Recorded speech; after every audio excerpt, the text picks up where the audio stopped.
Bonjour, la 27e Assemblée Générale de la FGNV va bientôt démarrer. À l'issue de cette assemblée, nous irons à la rencontre de Guillaume Larocque, le nouveau président de l'association. Puis, les animateurs des commissions nous feront découvrir les coulisses de la FGNV. Et enfin, nous verrons quel regard les acteurs financiers portent sur notre filière. C'est parti. Guillaume Larocque, bonjour. Bonjour. Vous êtes le nouveau président de la FGNV, mais qui êtes-vous? Je suis président de Total Energy Marketing France, donc c'est la filiale de distribution en France du groupe Total Energy pour ce qui concerne les solutions de mobilité au sens large, dont bien entendu le GNV. Alors justement, pourquoi Total Energy est-il membre de la FGNV?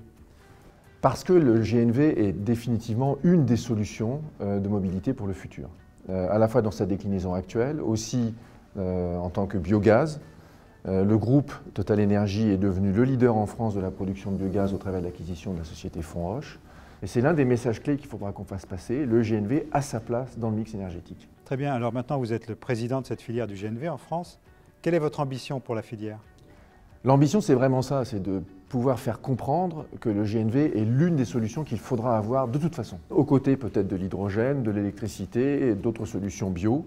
Il faudra à la fois l'expliquer d'un point de vue rationnel, l'étayer. La FGNV est là aussi est bien connue pour produire de la donnée fiable, mais il faudra aussi l'exprimer, être assez vocaux tous ensemble, être de vrais ambassadeurs de la filière pour bien porter le message que le GNV, c'est une solution pour l'avenir. Merci Guillaume Larocque. Merci Gilles. Et maintenant, écoutons les animateurs des commissions nous faire découvrir les coulisses de la FGNV. Michel Gouez, j'anime la commission de sécurité de la FGNV.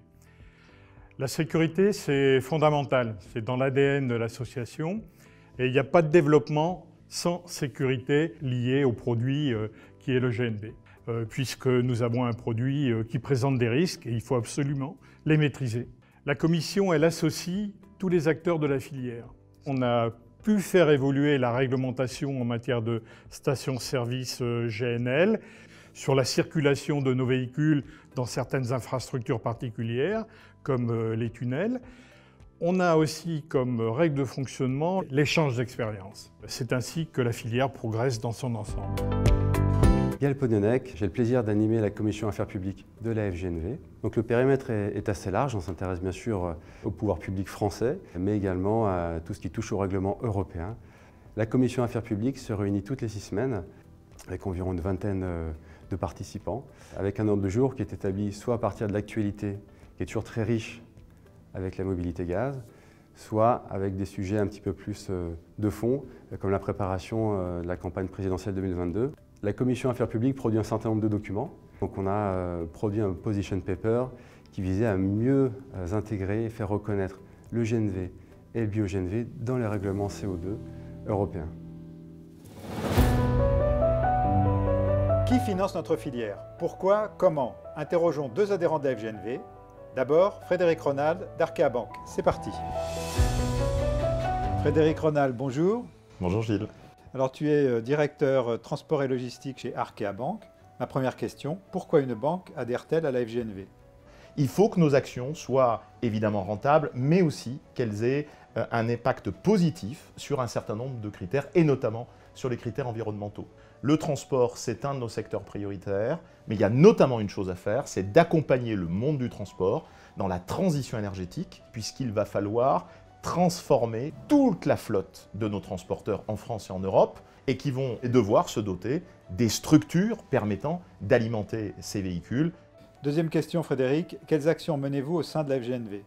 Compte tenu de cet enjeu stratégique que nous avons, on a la prétention, ou on aimerait être le financeur qui ira de la coopérative agricole jusqu'au camion sur la route en finançant toute cette chaîne qui permet d'alimenter la mobilité en énergie décarbonée. On a développé une offre originale qui est dédiée au financement des stations GNV.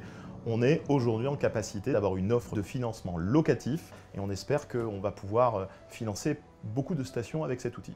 Pour conclure Frédéric, comment vois-tu l'avenir de notre filière? Et fin 2018, c'était extrêmement difficile de convaincre les transporteurs qu'il existait une autre énergie que celle du gasoil. Les transporteurs aujourd'hui ont pris conscience que de toute façon c'était incontournable, que la pression réglementaire était forte. On a basculé dans un cycle vertueux.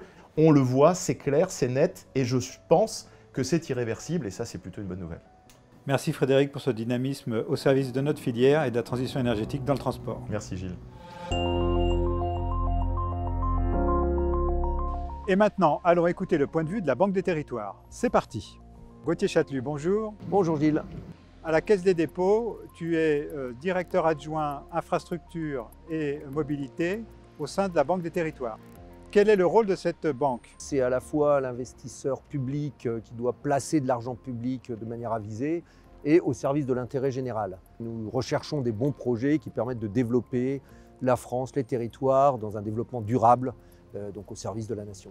Pourquoi la Banque des Territoires a-t-elle adhéré à la FGNV? Nous sommes évidemment très actifs dans le cadre du plan de relance. On a consacré avec la BPI 40 milliards. Ce plan de relance, il s'inscrit dans notre grand plan climat et donc le gaz et le bio-GNV sont des éléments clés de ce développement des mobilités durables. Et donc à ce titre, il paraissait naturel d'adhérer à la FGNV qui porte le GNV en France.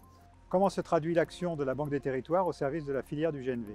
Nous sommes investisseurs dans des projets territoriaux, soit publics comme la SEM CIGEF Mobilité, soit privés comme Proviridis, de façon à les aider aussi à déployer des stations GNV en les encourageant à pousser vers le bio-GNV, comme l'a fait récemment Proviridis avec leurs annonces d'un taux d'incorporation minimum de 30% du biogaz. Merci Gauthier. Merci Gilles. Cette édition spéciale est maintenant terminée. Je vous donne rendez-vous très bientôt pour parler de bio-GNV. C'est parti.